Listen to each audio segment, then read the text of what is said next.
Hello and welcome to Sustainability Uncovered from Edie, the podcast for anyone working in or passionate about sustainability and climate action. We're back for another special episode of the podcast, coming to you live from the Edie Summer Lunch. At the event, Edie's editor Matt Mace chaired a briefing session on risk and what it means to build business resilience in 2026. To get a better understanding of the challenges organisations are currently facing, Matt was joined by John Davis, Managing Director of the Asia Pacific region at ACT Group. We have seen a really encouraging change in the sustainability market over the last 6 months, 1 year, where resilience is about really understanding and taking climate seriously and being really realistic about what you can do as a company.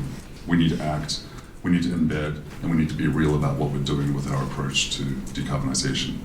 Joanne Swift, Group Head of Sustainability at P&M Group. I'm sure you've all experienced in your local stores in the last couple of weeks and months, fridges and freezers going down, leaks through the roof, all that sort of thing. So climate change is very real for the industry that we work in. And I think in terms of resilience, it's about business survival. Matt Manning, Head of Sustainability at BT.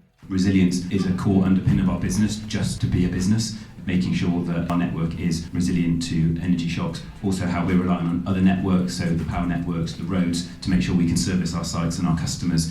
And Anna Edwards, the Director of Sustainability at Bunzl Cleaning Care.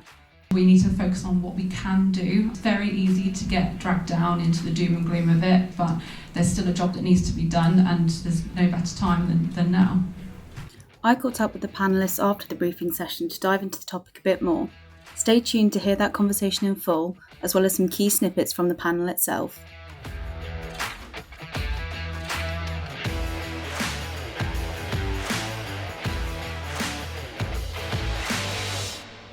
Hello and welcome along to Sustainability Uncovered, hosted by Edie, the UK's longest running business-to-business media brand focused on all things environmental sustainability. So we're midway through July in the midst of heatwave number 3 this year, and you're listening to the voice of Edie's acting content editor, Matilda. So following on from the briefing session at Edie Summer Lunch, I caught up with the panellists. So thank you all very much for joining. I'm conscious I don't want to keep you too long when I know there's a lot of great networking and, more importantly, some drinks waiting for you upstairs. Before I let you go, it'd be good to get your thoughts on what resilience actually means in this day and age, and if this renewed focus on resilience is useful for the sustainability agenda, or maybe is it getting lost in the same way that other buzzwords maybe have got lost along the way as well. So if I could get you all to give a quick intro into who you are and what your business's biggest priority is in terms of building resilience. Joanne, I'll come to you first. Absolutely, yeah. Well, thanks for having me. So I'm Joanne Swift and I work for the P&M Group, and we are a specialist subcontractor in the construction industry, and primarily we build cold stores. So anything from a walk-in fridge freezer in the back end of a co-op or a Tesco Express, all the way up to a big distribution warehouse where the whole warehouse might be a freezer. And I think the topic of resilience is really important for business today, not just from a sustainability perspective, but from a business survival aspect, really, especially where we work outside and on a lot of rooftops. We are having to adapt to climate change right now, and this is only the start of what we will experience in terms of a changing climate. So we are trying to sit resilience, which we are doing so successfully actually, because we've got the right business culture that goes all the way up to the board. We're trying to sit that deeply within the business strategy so that we can survive as a business into the future. It's the reality. Yeah. Okay, and John, if I come to you next. Hi, thanks for having me as well. It's great to be here. My name is John Davis. I work with ACT Group. We're a decarbonisation solutions provider, from understanding, from measuring, for procuring product, low energy carbon solutions, supported by a digital platform that helps our clients. When we look at resilience, another term, sustainability, I guess, it is a very trend-driven environment, right? We've gone from things, like you said, like ESG, net zero is used a little less, and now we're talking about resilience. And for me and for our clients, it's really how do we embed real decarbonisation into the business and reduce our climate risk. So for me, resilience as a term may change in our market, but now we're talking about real action and how can we really drive transformation. And with all of our clients, we see that approach becoming much more real now. Not sustainability is a nice to have, or I have a net zero goal that I'm trying to reach, but how do I act now and how is it going to be real? Mm-hmm. And Anna, over to you. Thanks also for having me. I'm Anna Edwards. I'm the Director of Sustainability for the Cleaning Care division for Bunzl in the UK, and our largest company within that is Bunzl Cleaning Hygiene Supplies, who are one of the UK's leading distributors of cleaning hygiene products. We supply businesses ranging from national facilities management companies all the way to contract cleaners, universities, councils, schools, as a big range. And my role within Bunzl is to have those conversations across the supply chain, engage people in talking about resilience, climate, and other aspects of ESG as well, being social value a big part of that. And I think when it comes to resilience, it's about weathering the current storm, having the agility, the preparedness to get through it. And as Joanne has said, it's also about business survival. And coupled with that, it's about protecting and preserving our quality of life outside of work. I think it's easy to forget at work. You've got a target, you've got a goal as a business, you've got what you're trying to deliver. But actually, as sustainability professionals, we're here because we're passionate about protecting the world that we know and love and the way of life that we have. And the planet will be fine without us. It's humanity that we're really here for at the end of the day, and resilience is going to be the way through that. Yeah, absolutely. And Matt, last but not least. Thanks for having me. So Matt from BT. So I head up sustainability, and BT is one of the UK's leading provider of telecommunications, so mobile and broadband. And I think for us, resilience is probably a helpful term. As a critical national infrastructure, being resilient is fundamental for doing business. And historic terms such as net zero or ESG or circularity often resonate within the kind of echo chamber of those that are familiar with it, but from broader colleagues within the business don't really mean much, whereas resilience as a term they understand. And from a telco perspective, you'll think about resilience from cyber threats, resilience from our workforce, and now resilience in the context of how are we resilient to powering our network, the fuel that's going into our vehicles, where we're sourcing products from. So actually I think it's potentially a useful term that can bring more people into the conversation and frame it in a way that they understand from their part of the business, whereas historically we might have been helicoptering in and talking about sustainability and people go, no, that's not for us, we can't be involved with that, or we don't understand how we can be involved with it. Resilience, I think, can open the door to have those more deeper conversations with colleagues who are fundamentally the ones on the ground who are going to make the impact to drive us forward towards our goals. Just before our conversation, John, Joanne, Matt and Anna were up on the metaphorical stage at Edie's summer lunch, talking in a lot more depth about the specific pressures faced by sustainability professionals, how to implement real resilience, how the role of sustainability teams is evolving, and what resilient success means for businesses looking ahead. Before we go into the rest of my conversation with the panellists, here's some of the earlier briefing session now.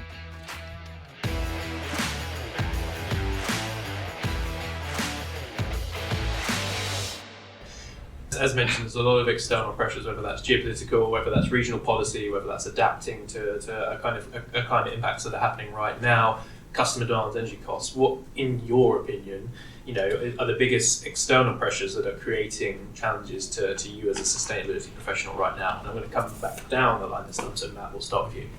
Yeah, I think for a big organisation like ourselves that's going through a big transformation, I think one of the biggest pressures is kind of costs and where money is directed towards, and you're always kind of fighting for that pot of money where our team is looking for investment and driving forward on our decarbonisation journey. Good progress to date, but fundamentally now we're getting to the point where probably a lot of the low-hanging fruit has been tackled, and now you're getting to some of the more harder yards where you kind of need a bit of capital and money to do it, whilst also other parts of the business are competing for that money. So it's how now we kind of start embedding those decisions which are linked to kind of core business transformation, and also identify the opportunities to say that one also will help reduce our energy or reduce our impact from a waste perspective, or we can be a bit more resilient in our supply chain if we're using this particular supplier over another. So for us, it's that cost pressure environment that's still there, while also kind of driving forward as well. So how we can get more kind of embedded within those teams who are making decisions, which can also support kind of our broader agenda as well. And that's one of the big kind of challenges and areas, and kind of how we're shifting now is getting much more embedded around sustainability and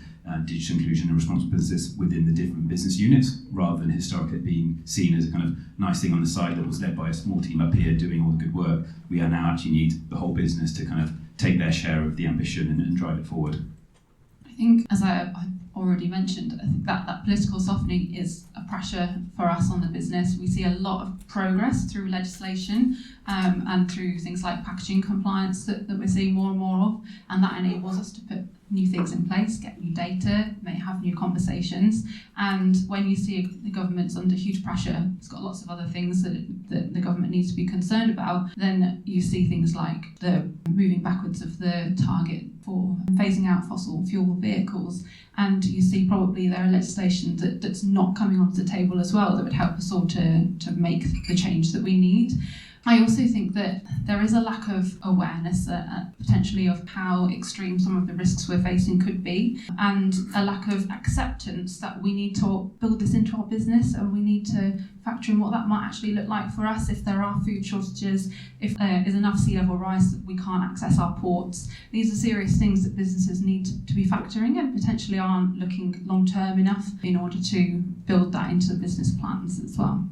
In terms of external pressures, I think cyber crime is a really big one for the cold chain industry. They're being targeted by the Russian cyber criminals because it's an easy way to take out a lot of critical infrastructure. And the slightly crazy thing is that we're not actually recognised by the government as critical national infrastructure at this point in time, which is something that the Cold Chain Federation is actively working on. And as Matt said, as critical as the data centres and everything are in a crisis, you guys get kept on. You guys have priority for energy and we don't. Yeah, lots of external pressures. But on the flip side of that, we kind of think, well, we're just going to go ahead and do it anyway. And we don't really care about the government policy and things because we know it's the right thing to do for the country and for the industry. Yeah, so we need to choose from, right? I think what we find with our clients is, where do you want to be? Because I think everyone understands the challenges in front of us. Do you want to be in the first wave, going to resilience as well, accessing low carbon energy supply, or are you going to wait and see what happens and then go to the market? And the world is changing really, really fast. So you've got things like carbon border adjustment mechanism. There are a lot of regulatory drivers for the rest of the world to compete, and while the UK is a little bit in a political quagmire, there's still very fast-moving regulations driving. So where do you want to be at the front of the queue? Accessing secure energy above all things right now is so important. Or do you want to wait and see what's going to happen in the next kind of couple of years? Because the trajectory is very, very clear, both regulatory, but also from massive energy demand that's coming into the grids. But I think what we are gleaning from this is that there are always going to be things outside of the organisational or sustainability professionals' control. And I think historically, sustainability has been about what can our organisation do, right? Our climate targets have been about incremental reductions and now science-based reductions to mitigate impact.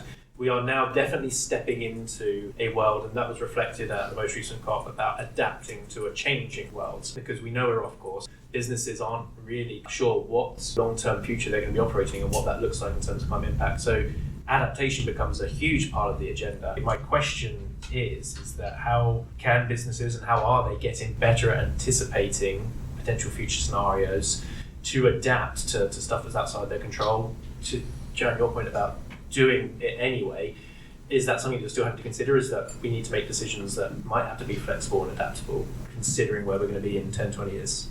Absolutely, and I think whilst there's a certain amount of climate change and heating baked in, we don't know what that's going to look like, really. And even with the climate models, there's so many different scenarios. So I think agility is really important. And what Matt was saying about making sure it's embedded within the company, well, none of us in this room can be in every single conversation. And I think the more it's embedded in the company, the more people think, oh, we need to think about this sustainability thing and this climate thing, because that's the only way it's going to be agile, I think.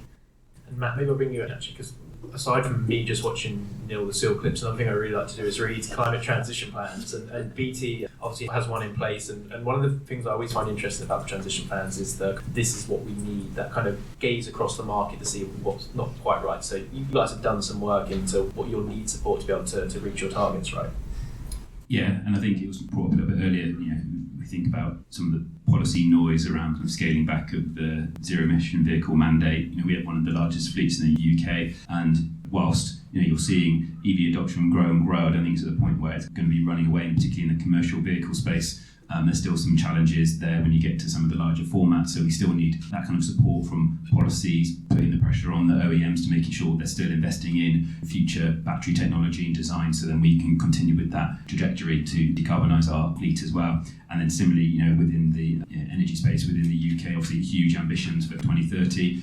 BT uses probably about 0.8%, I think, last year of UK electricity. People often think that broadband and mobile is like this invisible thing that has no footprint, but there's some big bits of kit running that across the country. So decarbonising the grid, making that shift, which not only benefits us but all other industries. We look to electrify everything. How that power and where it's coming from is going to be key in reducing our reliance on fossil fuels and imports. And you could argue that Trump's been a big advocate by causing all the issues he's had by making people think, actually I need to switch out from a diesel vehicle and we need to kind of get off at imports and gas. So for us, it's making sure that us as businesses, we can play our role in working with industry associations. So particularly in our sector, we've got some big associations where we're connected with a lot of other telcos where we can send those signals out to sometimes governments or even suppliers that are even bigger than us, that this is still something important. But also it's positive to see as well, if we want to throw some positivity in there, that we're still seeing questions being asked, particularly kind of on the B2B side and even public sectors, wanting to kind of understand what are you doing as an organisation to reduce your footprint, how can you help us decarbonise with the products and services you're providing as well. So even though sometimes in the news probably the negative stuff gets a lot of the headlines, there's still a lot of great stuff happening in the background, and people are, I suppose, still kind of fighting the good fight, maybe not as visibly, but they're just getting on with it, because actually in the grand scheme of things it makes good business sense, because that's how you can move businesses with other businesses, and also operationally it's showing levers to reduce costs within your organisation as well, which obviously the finance team love as well, so kind of sells itself in that regard. I agree on the good business sense piece, right? It's where I think from an investment perspective, there's so many variables out there, especially now, so much uncertainty, interest rates, wars, but the one certainty is climate, right? It's going to go up. It's a clear fundamental that you can invest around, and it gives you so much opportunity when you look at it through that lens. I think to your point, Matt, about the vehicles as well, we have a fleet of just over 100 vehicles within our largest operating company in my division, and we made the decision to switch to biofuels a couple of years ago, and that wasn't driven by potential supply threats, by the price of oil going up. It was driven by the fact that it was the right thing to do, and it was something we felt was within our grasp to implement. But we still have vehicles and sites where HVO isn't practical for us, and we need that pressure from the government to ensure that vehicle manufacturers are continuing to develop and innovate in that space, because we still have vehicles running on diesel on the road that we'd love to change, and long term we know we'll need to change. So you need that investment there. I think another thing for us that really exposed, I think, a lot of the ways that systems react to stress was the COVID pandemic. Being a cleaning and hygiene supplier, as you can imagine, it was absolute bedlam at the beginning of all of that, because all of our customers were stockpiling, desperate for the essentials.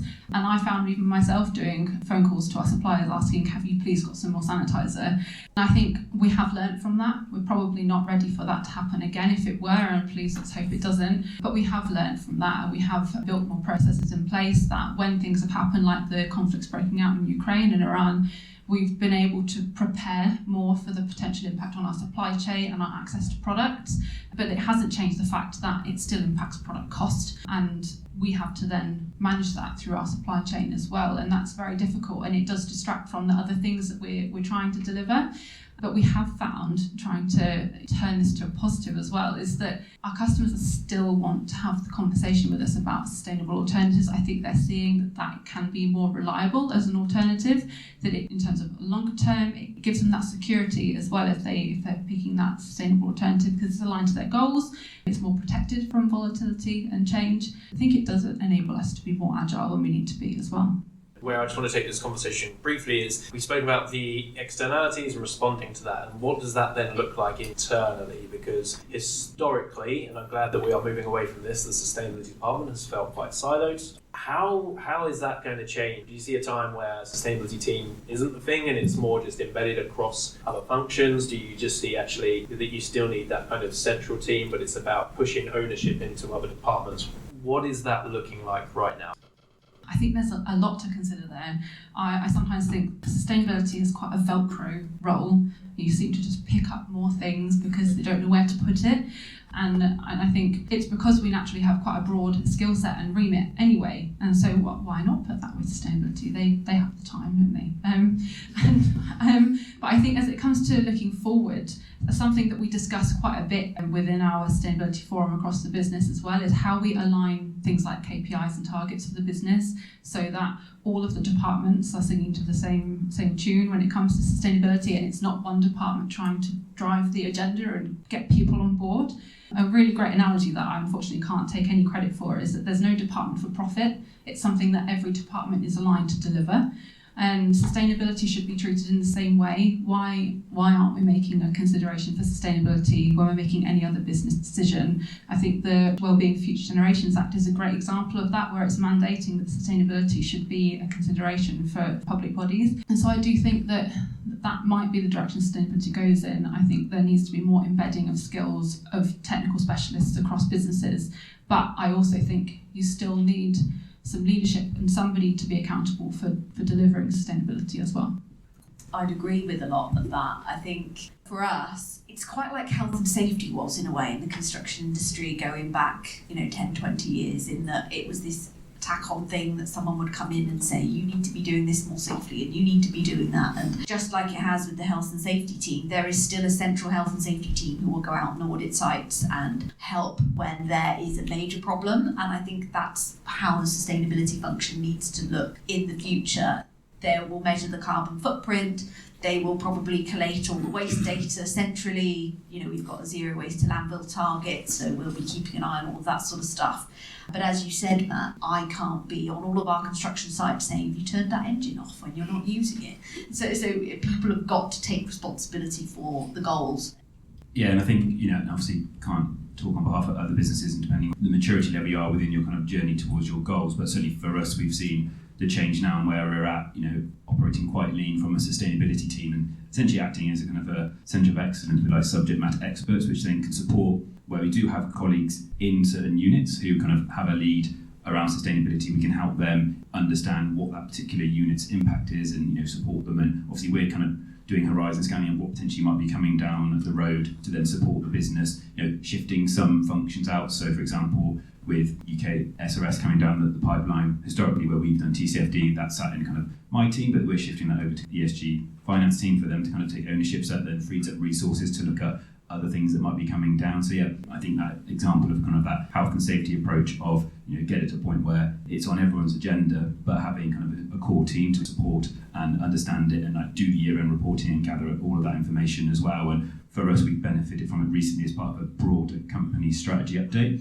where sustainability used to have its own, what we used to call the manifesto, now got 12 priorities as a business, and priority number 12 is to be a trusted leader in sustainability, resilience and digital inclusion. So having that in a company level strategy means then all the different CEOs within the business units have to provide updates and progress on what those goals, how they make progress against that. So that really, really helps then, rather than it just being this team over here will deliver on it. So that shift into strategy, and I can't talk on behalf of other businesses of how you get that into strategy. It was just one of our things where we got to that level of maturity that embedding in it kind of almost that like next part of the journey in terms of how we kind of reach some of our goals.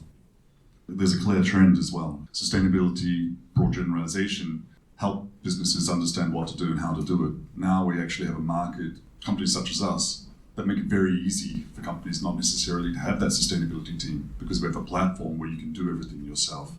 And at the far end of the market, the more advanced or large companies, the multinational food companies, for example, you're not dealing with sustainability anymore. You're dealing with energy procurement, you're dealing with the CFO, and you're dealing with the guy that manages power for a massive business.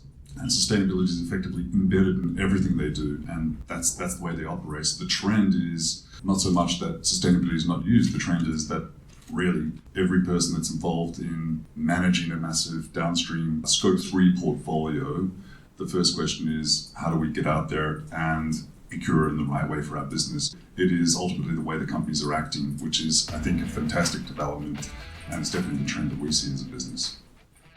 Welcome back to Sustainability Uncovered from Edie. Now let's jump back to the rest of my conversation with the panellists.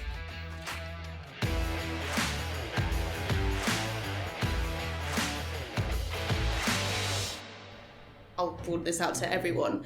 Is resilience now becoming, or has it already become, a bigger business driver than sustainability and what sustainability has historically meant, which is kind of minimising impact, do you think resilience has taken over as a main driver? You could arguably say that COVID kind of kicked this off, right? Especially when you look into people with big or complex supply chains. And I think this next level of sustainability has effectively looked at that from not just a secure supply, but how do I encourage my suppliers to now play the game that I'm playing? So decarbonize supply. And I think there's a huge focus now on these scope 3 supply chains and real engagement. And again, it's real action. So it's resilience from a security perspective, now resilience from a sustainability perspective, definitely there to stay and definitely transforming the way companies are operating. I think we come at it from a slightly different angle, as we're sort of on the larger side of SME kind of category. And so resilience has always been really important for us as a smaller business in terms of, you know, making money to survive in tough markets and all that sort of stuff. But as Matt said, resilience is a term that the whole business understands more than sustainability and net zero. But what our board have seen is that with the changing climate, we have to be resilient to that fact. So I think it's just another form of what they're already used to, which has made it easier to get it more embedded. Yeah, no, just said I think as well, in a business context, putting it through the risk lens. A lot of big businesses have risk committees, and actually, like, we have sustainability linked risk within that, and therefore how that kind of impacts on our business continuity, I think, is also that shift as well, where actually it's part of other existing risks within an organisation, and then once they're in that more formal structure, you then have to have owners of those risks, or what are they doing to mitigate against those risks and actions they're looking to take as well. So yeah, it's almost coming part and parcel of, I suppose, historic topics that you might have within a business as well. So I think that kind of shift from the being outside traditional business operations to becoming embedded and part of it. And to your point around, we've seen risks happening. And I think also that also helps give businesses a nudge to say, we don't want to be impacted by that again because we had to pay more, or we don't do that again because we ran out of X and we weren't able to serve our customers. So when you have those shocks as well, they help move the needle along as well. I think businesses are more likely to know where they are when you're talking to them about, or to your colleagues or senior executives about risk and resilience. As we've said, it's not an unknown or foreign topic, and I think that talking about sustainability in terms of resilience and risk helps to move it from that nice to have, in some cases that virtue signalling, into something really practical that businesses have to apply and have to plan for. And it can be a way, sometimes we talk about how you've got to do sustainability by stealth, and resilience and risk can be a really good way to frame that topic in a way that invites people into the conversation. Yeah, I agree, that's a really good point, right? It becomes material, numbers get attached to it, you have to act. And I thought I'd just build as well, I think with those shocks that we've had, I think it's made businesses realise that, we're just this business and we're trundling along nicely. We're actually hugely reliant on everyone within our supply chain, and actually what that supply chain looks like, who we're working with, what's that supply chain look like, the country they're operating in, what their plans are. So I think it's really now shifted that lens in terms of we can't do this by ourselves, and we're very reliant on other sectors, other industries, other suppliers. So doing that then shapes those conversations regarding about, well, how can we do stuff maybe more onshore and closely here with local suppliers, or can that supplier move their supply chain so that reduces their risk of transportation halfway around the globe. So yeah, having those global shocks, albeit they are painful, has woken up a lot of businesses to say, actually, how are we structured? This is an important part of, back to my earlier point, of doing business. It's interesting because it links back to the conversation we had earlier, right? Because the bigger companies that understand these topics are able to move faster and able to access either product or different companies to source from before the rest of their competitors catch up, right? So you actually see very large companies, and I guess data centers is an easy one to pick up, right? Have the capacity and have the money to move fast to decarbonize supply chains and create very resilient infrastructure, which leaves a lot of people standing watching.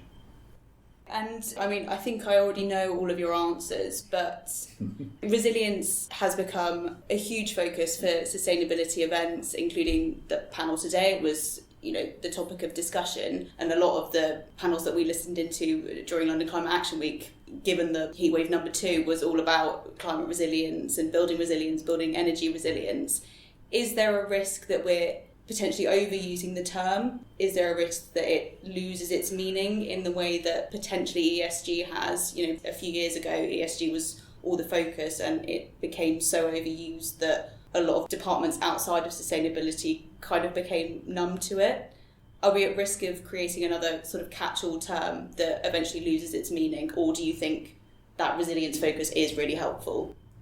That's a really great question. So I think talking common language that boards understand is really important, and risk and resilience has been talked about for a long time in those circles. So I'd like to think we wouldn't risk that, but equally we don't want to be seen as jumping on the bandwagon of risk and resiliency that the rest of the business has owned.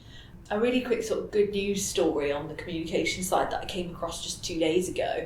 I was speaking to a researcher at the University of Gloucestershire, and they run climathons in different councils around the country. And they had to engage with a reform-led council. And rather than calling it a climathon, they called it an energy-thon. But it was exactly the same thing. So to your point earlier about doing sustainability by stealth, they got a lot of engagement with that council, and they focused on energy security, saving costs for constituents, all those kinds of things that they really care about. And they achieved the same goal without really talking about sustainability. And I think that's the area that we really need to go to. Another conversation I think you mentioned earlier, Matt, was that we need to get people in the room and talking about this who are not already converted to this. And I think that's another way of doing it, is actually, I don't mind if I don't talk about sustainability or ESG. We've just got to get the job done. Yeah, achieving the same thing. Yeah. I think we've had a lot of buzzwords, and there's been so many bandwagons across sustainability topics. Everything seems to sort of, a trend rises and it stays the focus for a long time, and then something else comes into the focus. And I don't think the thing that was the trend before goes away. I think people just get on with it. And I think it's the same for ESG. Social value is another example that's been a big topic in terms of our customers and our industry, and I think resilience will be similar. It's not that it will become overused and tired, it's that it will become overused and embedded. And I like to have the optimistic view of that we become aware of another strand of focus, and so we build it into what we have to do. And to Joanne's point as well, we see a lot of success with our customers, and I see it with departments, when you talk in their terms and you talk in the zone that they're comfortable talking in, but you're able to apply all those topics and all of your own knowledge to still have the same conversation without scaring them off. And I think that the term resilience as well is a hard one for even the naysayers in the room say, oh, we don't want to be resilient, whereas a term like ESG they can easily put out. We found it similar when we're transitioning our fleet. Historically, that was like driven around the conversation of decarbonisation and net zero. Obviously, then you get, if you go, net zero is a load of rubbish, when actually then you also highlight the air quality benefits that can come with that, and health. Find me someone that says, I don't want clean air, I don't want healthy lungs. So then it's finding those terms that everyone can get behind as well, where I think, resilience is one of those terms where even the most reformer will be like, but yeah, it makes sense. Whereas CSR, ESG, people go, oh no, that's, load of woke nonsense, is what they probably call it. So I think it's one of those terms that will help as we shift a gear, move it along forward. To your point, I think those doing kind of ESG, they still kind of carry on in the background for those customers and partners where that's still important. Yeah, new record for the number of times I've said resilience. You're showing resilience by using that. But it's also, one, who really cares, right, if it's used or not? Because I see resilience as a word that is a catalyst and a question. And I love, Matt, what you said as well. It translates directly into risk. And risk is definitely a word that will never be overused and always relevant in the business. So if the term resilience and sustainability catalyzes people to think or people to act, then I think it could stick around for a long time on the back of that. Okay, perfect. Well, I think that's a great note to end on, and I'll let you all go, run upstairs and enjoy some drinks. So thank you so much for taking the time to chat today. Thank you very much. Thank you.